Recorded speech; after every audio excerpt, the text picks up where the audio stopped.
Assalamualaikum warahmatullahi wabarakatuh.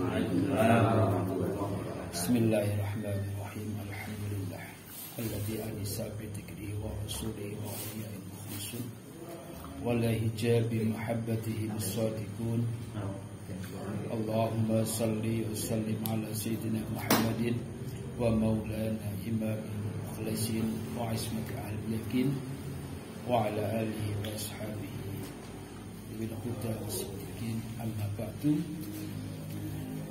Madang sedaya jamaah manaqib Nurul Burhan alumni Pondok Pesantren Darus Sa'adah ingkang tansah dipunmulyani Allah Subhanahu wa taala.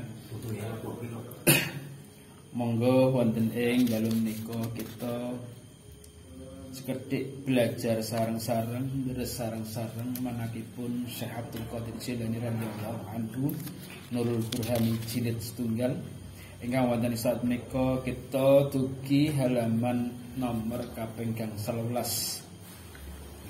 Tasih nerasaken pembahasan selapanan ingkang kapungkur nggih menika kados pundi hukumipun tiyang ingkang nindakaken hadis dhaif ing dalem fadhailil amal. Tembriki kita terasaken wa qad ulima anna kalama Ibnu Daqiq al-Aid muwafiqun li kalamil a'immah wa huwa kharijun bi qaulihim min fadhailil amal. Wa ulima aidan anna al-murada bi fadhailil amal at-targhib wa tarhib wa fi ma'naha al-qisas wa nahwuha. Terus engkang intinipun pilih napa nika pendapatipun Imam Ibnu Daqiq al-Aid nika sejalan kalih pendapatipun para imam-imam pilih kita minangka Ahlus Sunnah wal Jamaah dalam rangka berpegangan pada hadis sahih, hadis-hadis hasan yang bisa dipertanggungjawabkan itu keluar dari koridor masalah-masalah fadhailil amal. Memiliki yang dimaksud dengan masalah-masalah yang terkait dengan fadhailul amal yaitu hadis-hadis yang menjelaskan tentang at-targhib wa tarhib, yaitu tentang pahala, tentang anjuran-anjuran untuk berbuat baik, berbuat amaliyah, amal soleh, dan hadis-hadis yang menjelaskan tentang ancaman-ancaman bagi orang-orang yang menjalankan sesuatu ibadah atau sesuatu perkara. Niki at-targhib wa tarhib. Biasanya at-targhib wa tarhib niku kaitanipun kalih dosa, kalih ganjaran, kalih keutamaan. Terus at-tarhib biasanya pun kalih ancaman, kalih masalah dosa dan lain sebagainya. Niki lebet teng konteks at-targhib wa tarhib. Wa fi ma'naha al-qisas wa nahwuha.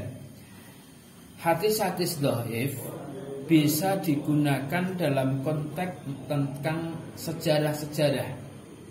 Normalnya ketika mungkin kita bahas tentang buka di dalam Bukhari, dalam Muslim, ya. Di sana memang ada kisah-kisah yang berasal dari kisah Israiliyah. Ya. Nah, pandangan ulama kaitannya dengan penafsiran ayat Al-Quran dengan hadis-hadis Israiliyah yang sifatnya adalah sejarah-sejarah Bani Israel zaman dahulu ini diperbolehkan, ya, dan bisa digunakan karena sifatnya hanya mendukung tentang pemahaman terhadap suatu ayat maupun suatu penjelasan hadis. Terus intine pun menika dawuh mekaten. Hadis ingkang nerangkan hukum halal haram wajib menika kedah dipun titi sanatipun lan rijalipun. Jadi nek awake dhewe berhubungan dengan hukum halal, berhubungan dengan hukum haram, berhubungan dengan hukum wajib, termasuk berhubungan dengan akidah, tembriki berarti harus berpedoman kepada hadis-hadis yang sahih. Hadis-hadis yang sahih itu bisa dilihat dari satu isinya tidak bertentangan dengan Al-Quran, yang pertama. Yang kedua, isinya hadis itu diriwayatkan melalui tasalsul, rantaian-rantaian yang bisa dipertanggungjawabkan sampai kepada Rasulullah Shallallahu Alaihi Wasallam. Berarti dalam hal ini mengecualikan hadis-hadis mauquf, hadis yang hanya berhenti, atau hadis mursal, yaitu hadis yang melompat, ya, melompati mungkin masa sahabat atau masa salaf. Ya, termasuk juga hadis-hadis yang diriwayatkan oleh rawi-rawi yang menurut penelitian ulama, orang yang meriwayatkan hadis niku adalah orang-orang yang ghairu siqah, tiang-tiang sing tidak dalam tingkatan bisa dipercaya dalam rangka penyampaian atau periwayatan suatu hadis. Dan ini kadang-kadang kaitanipun dengan rijalul hadis, ini mungkin di akhir-akhir ini termasuk saudara-saudara kita yang mungkin berbeda pendapat dengan kita kaitannya dengan rijalul hadis. Ini rata-rata teman-teman kita sedulur-sedulur awake dhewe di sana hanya menerima dari takhrijul hadis yang mungkin Syekh Al-Albani, ya. Itu. Ini yang kadang-kadang. Sehingga apa? Takhrijul hadis yang diriwayatkan atau yang dikemukakan oleh beliau Syekh Al-Albani itu menurut pandangan teman-teman kita lebih tinggi daripada takhrijul hadis oleh ulama-ulama yang terlebih dahulu. Ini antara lain. Sehingga mereka mengesampaikan, bahkan kadang-kadang menurut ulama-ulama salaf ada hadis itu tingkatannya hasan dan ada rawi itu sebenarnya siqah, tetapi menurut penelitian Al-Albani masuk kategori ghairu siqah, sehingga hadisnya tertolak. Nah, kadang-kadang pandangan ini sing rada berseberangan tentang penelitian terhadap rijalul hadis.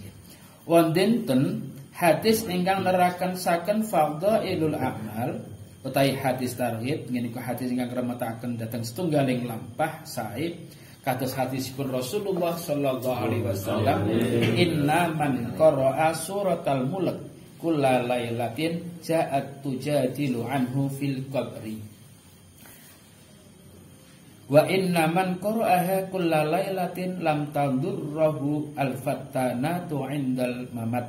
Engak artosipun sak temene wong kang maca surat Al-Mulk saben-saben bengi iku surat besok ing dalam kubure dadi mister ingkang membela manfaat maring wong kang maca mau. Lan nalika mati iku wong aman saking pira-pira tukang fitnah. Iki hadis terkait dengan fadhailul amal, yaitu tentang keutamaan pembacaan surat Mulk, termasuk keutamaan membaca surat Fatihah, keutamaan baca surat Al-Ikhlas, Al-Hakumut, Alam Nasrah, terus surat Yasin, surat Waqiah, Ar-Rahman, Al-Kahfi dan sebagainya.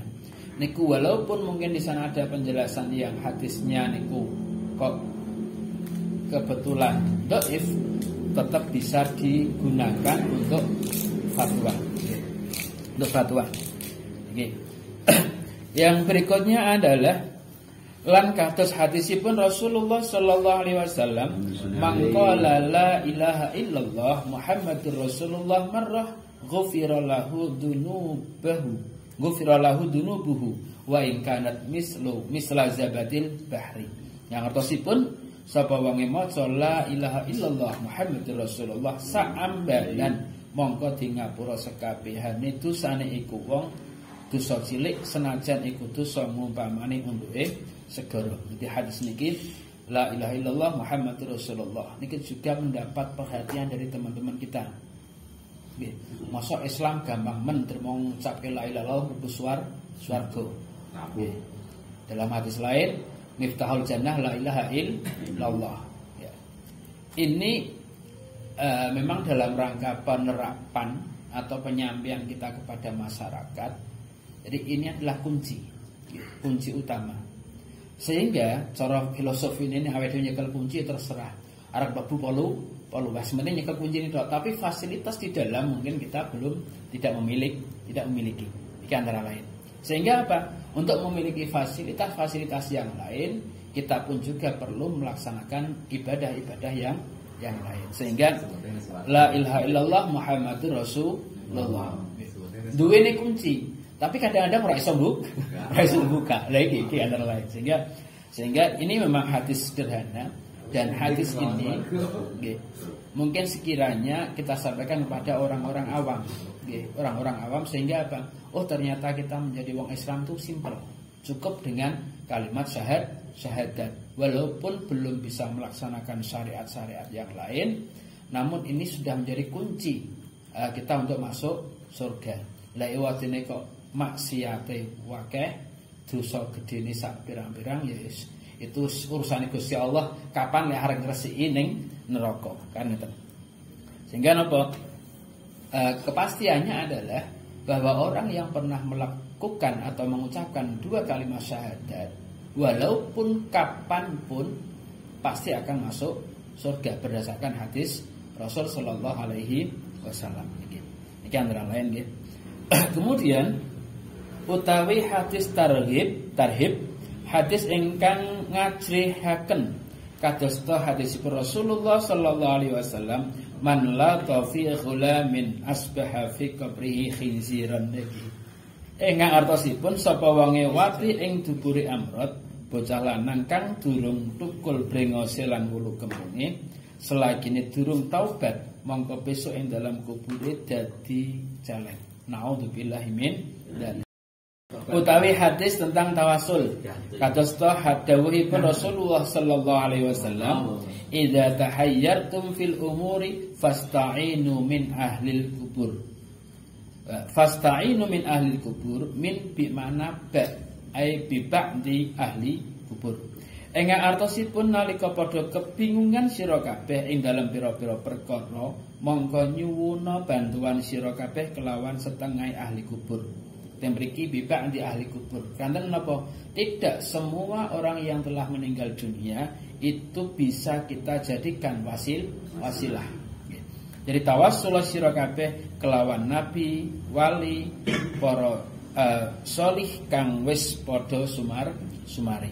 Jadi inilah kelompok orang-orang yang bisa kita jadikan wasilah. Karena dalam pandangan Ahlussunnah wal Jamaah, mati itu hanyalah pemisah antara jasad dengan ruh. Pada hakikatnya ruh tidak mengalami kematian. Maka kadang-kadang enten sing rada etika tasawuf, awake dhewe pas maca hadharah itu mungkin kita tidak boleh mengucapkan ila hadrati ruhi. Etikane. Sebabnya apa? Karena ketika kita mengatakan ila hadrati ruhi berarti kita berkeyakinan bahwa itu meninggal dunia. Tapi langsung ila hadrati nabiyyin mustafa.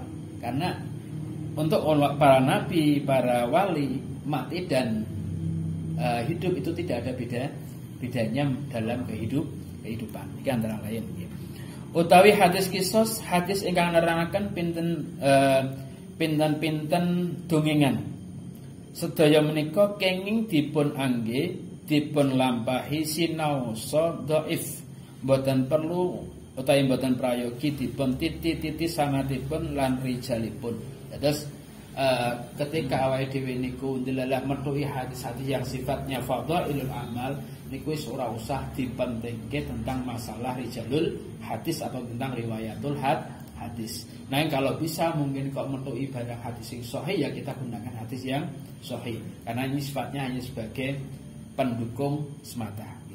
Niki untuk malam niki alhamdulillah semenerin untuk kita mujalasah di dalam selapanan Nurul Burhani. Mungkin mawon kita untuk berkah dari Allah Subhanahu wa taala, berkah dari Syekh Abdul Qadir Jilani radhiyallahu anhu, lan berkah sedaya masyayikh kita saking masyayikh Maronggen nggih Al-Maraqib lan masyayikh ingkang sanesipun termasuk kita mungkin keluarga ini diparingi keluarga ingkang sejahtera, keluarga ingkang sakinah mawaddah, putra-putra kabeh untuk berkah syafaate Rasulullah syafaate Syekh Abdul Qadir Jilani radhiyallahu anhu.